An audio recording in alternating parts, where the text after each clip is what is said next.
Hi, welcome to NCC TECH TV. I'll be your host for this week, Jacob LaVictoire, and today we have three amazing stories for you guys.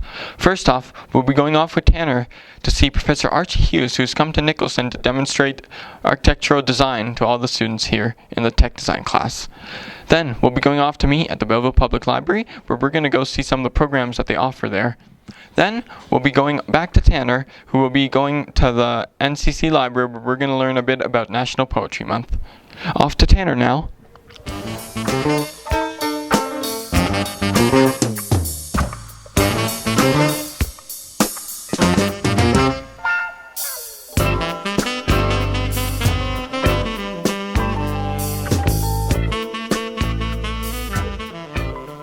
So what are you doing today here at Nicholson? So today at Nicholson, your teacher, Gordon McGlynn, invites me in at least once a year. And today we were talking about the design process. And all the students are designing their own houses. And it's important to understand the whole design process, that it's a bit of a journey. And the idea is that they need to understand what the client wants, what the different rooms are involved, start to do various bubble diagrams, we call them, to arrange where things might go onto a site, and then start to kind of work our way towards final floor plans. So I've talked about that whole process today with the students, and the students start to do their own sketches. So that's kind of the activities, that plays into the activities of what the students are doing. They're making bubble diagrams, or doing rough sketches and layouts of the houses. Well, it's actually the starting point. So we start by doing bubble diagrams, and then we develop them into more refined sketches. So we're showing roughly where the rooms are, the sizes of the rooms, and it's all part of a process. And next they will be taking these designs and bringing them into AutoCAD, drawing them on the computer, so we'll have exact dimensions, and then from there on the computer they can develop them into 3D models using a program called SketchUp. So it's all the starting point from loose sketches to final 3D rendered projects. That's actually really interesting. So how was it going with our students? Your students are great. Your students are very engaged, they listened well, they had a lot of good questions, and more to the point, they did some very interesting sketches, so I think they're well on their way to coming up with some really nice house designs. Well, that sounds great. Couple more questions. How would you rate our students and our tech design course? I think it's excellent. It's a really good course. It's great to see that a high school is teaching architecture and you bringing in AutoCAD and SketchUp into the high school environment, so I think it's terrific.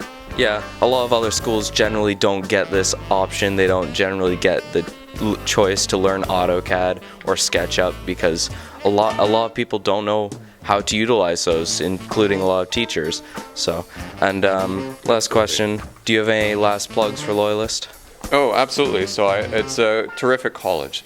It's small, which is really a great advantage. So I have so much time to spend with each of the students.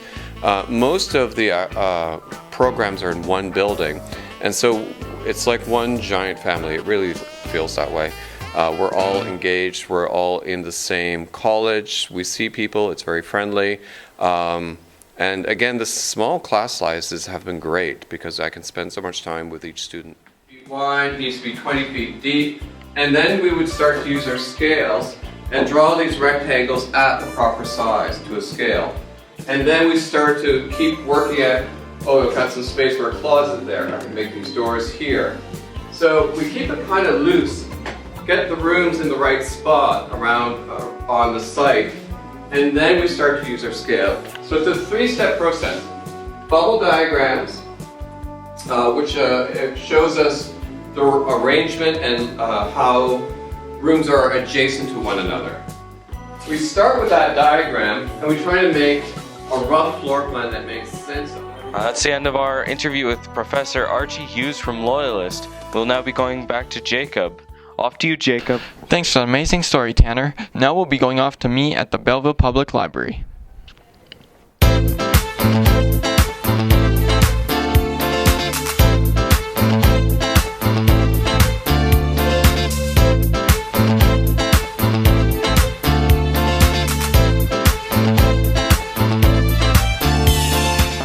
Thanks, me. Now we're at the Belleville Public Library, where we're going to learn about some of the programs that they offer here. Shall we go in? Right. Hi, we are now here inside the gallery room, which we are doing the program for the day. We just finished it up. I am here with... Jessie Weinzak, hello. So, Jess, what do you do here at the library? So I am a children's librarian here at the Belleville Public Library. So I'm in charge of doing children's programming, which includes teen programming and story times and things of that nature. All right. So what kind of programs do you have for different audiences? So for the younger groups, again, we have story time for kids who are preschool, and then we also have different programs for ages sort of like 5 to 8 and then like 7 to 12, and we also have stuff for the teens, which is kind of just a 12 and up catch-all category. So we have lots of different programs. There's a lot, so I won't go into too many specifics or this would be a very long interview. All right. So what goes on in these programs? So most of them have the same basic idea that we're trying to get people into the library, give them some information about what services we provide and our collection, and also have fun. So we usually do some sort of activity. So for the younger kids, we'll read books and we'll also do songs and dancing. For the older kids, we'll do things like we had a spy camp, or we'll play Minecraft-based games. And then for the teens, we do things more catered towards older interests. So for today, we did zine making. Then we're also going to do a cosplay workshop. And in the past, we've had pizza tasting and things like that. So how many people usually show up for these programs? Depends on the age. For the teens, we usually get between 5 to 10. It kind of depends. Teens are the trickiest group. For the younger ones, we get a lot more. For story times, we can get 25 sometimes, which is quite a lot. For the junior club, which is ages 7 to 12, we'll get like 18 to 20, so again, quite a lot. Teens are tricky, so if you're a teenager, come to the library. We're cool. So how do you plan the programs and come up with the activities for them? So we kind of brainstorm as a group. My department is called CYRS, which is Children's, Youth, and Reader Services, which is a mouthful. So we kind of think, what will people like? What's fun? What's engaging? What's going on right now? If there's a movie premiere, we'll do something based on that. Like for the new Harry Potter movie, we did a Harry Potter program. And yeah, just things that we think are going to be interesting and kind of things that we also know about. So I know about cosplay, which is why I'm going to do a cosplay program. All right. So what's your favorite part about hosting these kind of programs? I get to have fun. I get to go to work and run a program about something I care about and teach people about things that I think are important, and also just have a good time. You know, it's time where you get to really connect with people that you wouldn't normally know. Like I'm not in high school, so I wouldn't know very many teenagers necessarily, but everyone who comes to the program is so interesting and has so many stories and so much experience in their own life that I'm interested in, that I like to just get to know them. All right.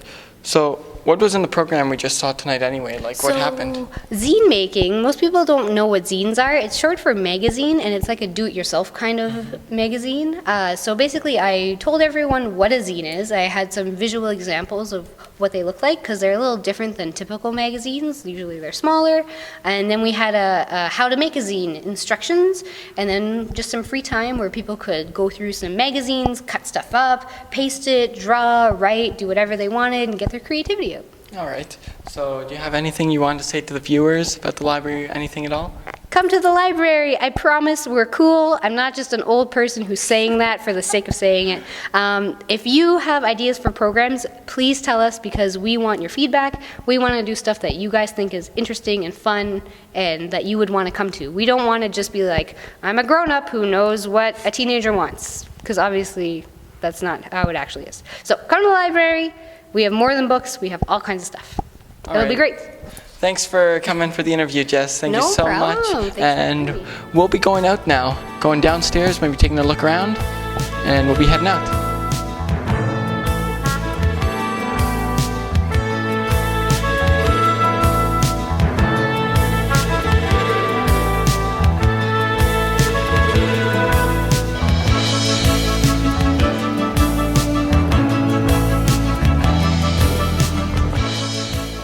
So now you've learned a little more about the programs that we offer at the Belleville Public Library. It's pretty interesting, and it looks like there will be a lot more fun ones coming up with Jess in charge. Off back to the studio now.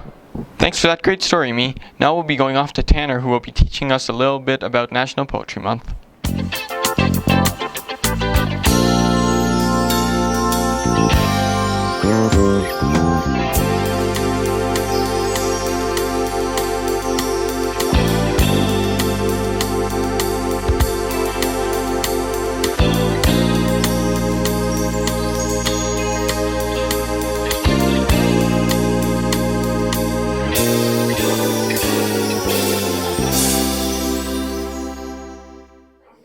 Hello, I'm Tanner Olson, NCC TECH TV reporter, and today I'm here with...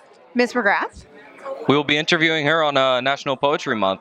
So, Ms. McGrath, what is National Poetry Month? Well, National Poetry Month is an event that began in 1996 by the Academy of the League of Poets. And basically, the story goes that they actually started it on the steps of the New York City Post Office. And what they did was they distributed copies of T.S. Eliot's The Wasteland, which begins April is the cruelest month. And they passed these out to people just to alleviate the stress of April being tax season. It was picked up in Canada in 1998. All right. So, do students submit poems for this kind of event? I did put on the announcements to invite students to submit poems. So far, no students have given me personal poems that they've written, although Jo, our chaplain, did give me a poem that she wrote, and it's up there. And I've also had suggestions from students of poems, which I have also put on the board. It's very interesting. So, what is your opinion on National Poetry Month? Well, I think it's a great idea. I think poetry is a bit undervalued in some groups in society. And so this is a chance to bring people together, booksellers and poets and publishers and schools and libraries all together to celebrate a really beautiful form of language. I can agree with that. So, can you tell us about the poem board that you have out in the hallway? I actually created the bulletin board just to highlight the fact that April is Poetry Month. And I also have been adding a poem each day because the idea is that one of the ideas of Poetry Month is it's a poem a day. So don't just read every day, but read a poem every day. And it could give you some insight or make you happy or sad or just elicit some emotions. And so I created that board and I'm adding a poem each day. Hopefully somebody's reading it. Very interesting. So, what is the overall message or goal of Poetry Month? Well, according to the Canadian League of Poets, on their website, it states that Poetry Month is really to highlight the value of poetry in our culture and elevate it and recognize it its vital place in Canadian culture. Yeah, I believe it's vital as well because it's a strong form of literature, of course. So it is, and it can say a lot in a little bit, Yeah. which is sort of what today's society speaks to in some ways. Yeah, very much so. So, do you have any last words about National Poetry Month? Well, I would encourage you to read poetry, find some poems, write some poems, read the bulletin board, and watch out next week. We're going to have a Poem in Your Pocket Day, so look forward to that. All right. Thank you for being with us here. That's Miss McGrath on National Poetry Month. Off to you, Jacob.